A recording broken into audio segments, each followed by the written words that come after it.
Assalamualaikum warahmatullahi wabarakatuh.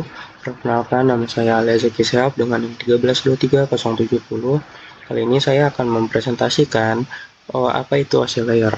Oke, bahasan kita hari ini yang pertama adalah kesimpulan video dari yang dipaparkan di kelas tadi. Lalu ada pengertian OSI layer, model-model OSI layer, dan cara kerja OSI layer.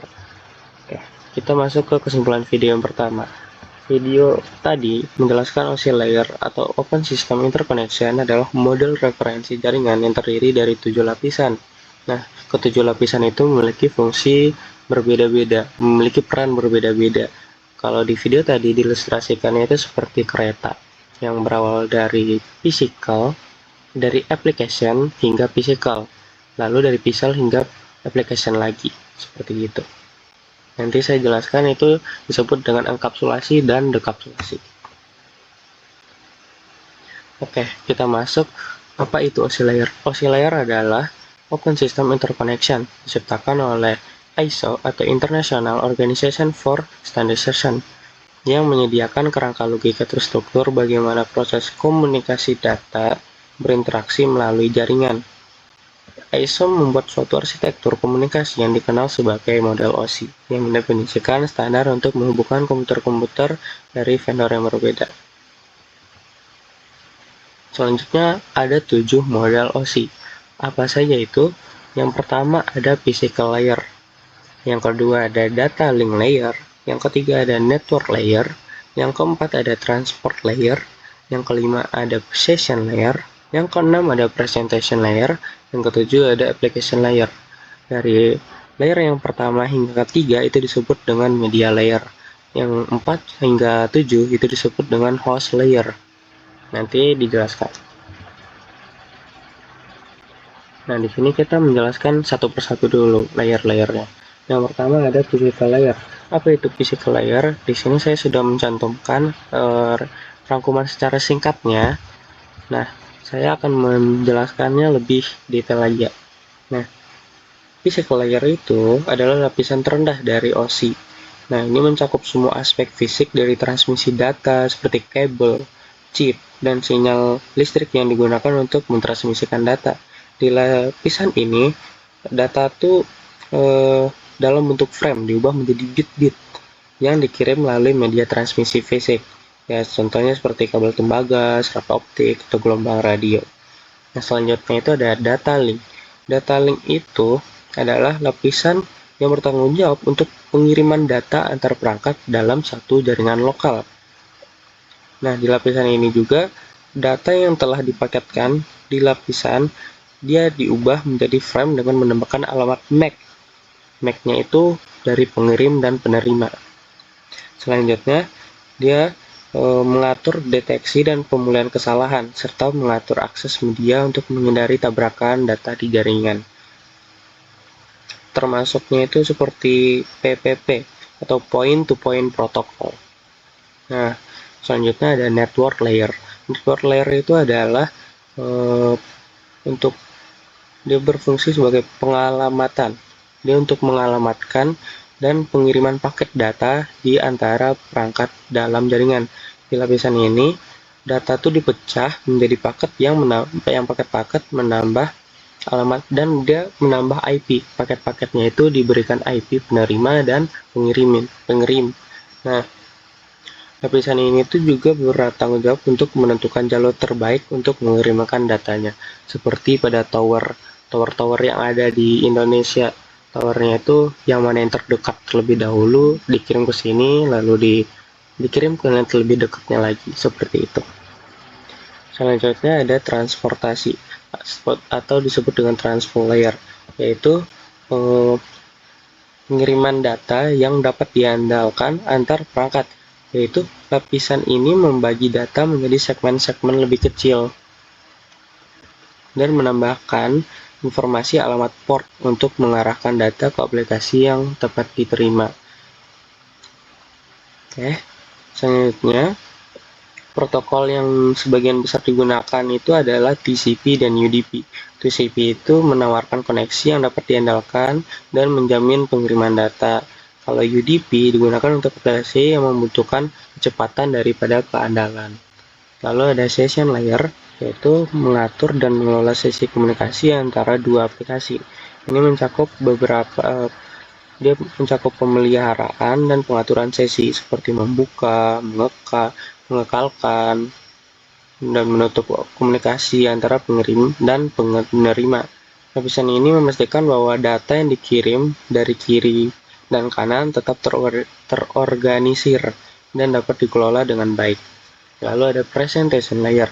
Nah, presentation layer ini mentranslasikan format data yang ingin ditransmisikan oleh aplikasi.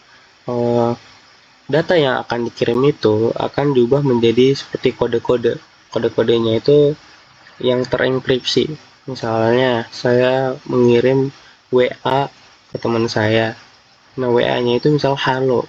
Maka halo itu akan dikirim seperti biner 10001, misal contoh seperti itu. Lalu dienkripsikan menjadi kode-kode yang tidak mudah ditebak begitu. Nah, lalu selanjutnya ada application layer. Apa itu application layer? Adalah lapisan teratas dari semuanya. Nah, di sini tuh menjadi interaksi pengguna dengan aplikasi. Jadi, misal pengguna ingin mengirim menggunakan via email. Nah, contohnya seperti itu. Selanjutnya kita akan masuk ke cara kerjanya. Cara kerjanya itu di sini saya memberikan dua foto. Ada pengirim dan penerima. Berbeda langkahnya. Dari yang pengirim itu berawal dari application. Nah, yang pengirim itu disebut dengan enkapsulasi, penerima disebut dengan dekapsulasi. Yang pada pengirim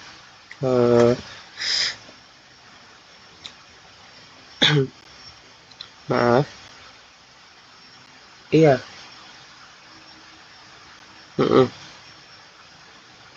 oke. Ya, pada pengirim data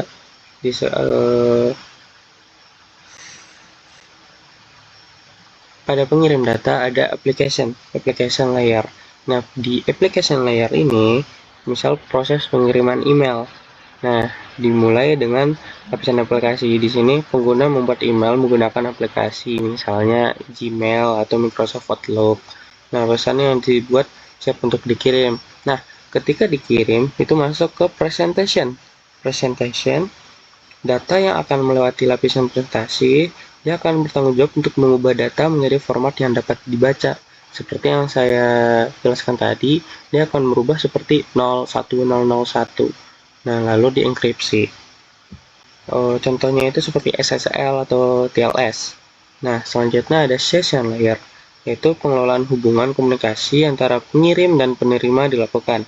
Nah, termasuk menciptakan, mengkontrol, dan menutup sesi komunikasi antar server email kedua belah pihak. Nah, di sini itu penting untuk menjaga integritas komunikasinya. Nah, ada transport layer. Transport layer itu adalah di email itu dipecah menjadi segmen-segmen agar lebih mudah dikirim. Nah, di sini diberikan header. Segmen-segmen itu diberikan header, ditambahkan untuk memastikan pengiriman yang dapat diandalkan. Pengirimannya itu seperti segmen ini tujuannya ke sana begitu. Selanjutnya ada network layer. Di network layer, segmen-segmen itu dipecah lagi menjadi paket-paket. Nah, paket-paketnya itu diberikan IP. IP-nya itu IP penerima dan pengirim.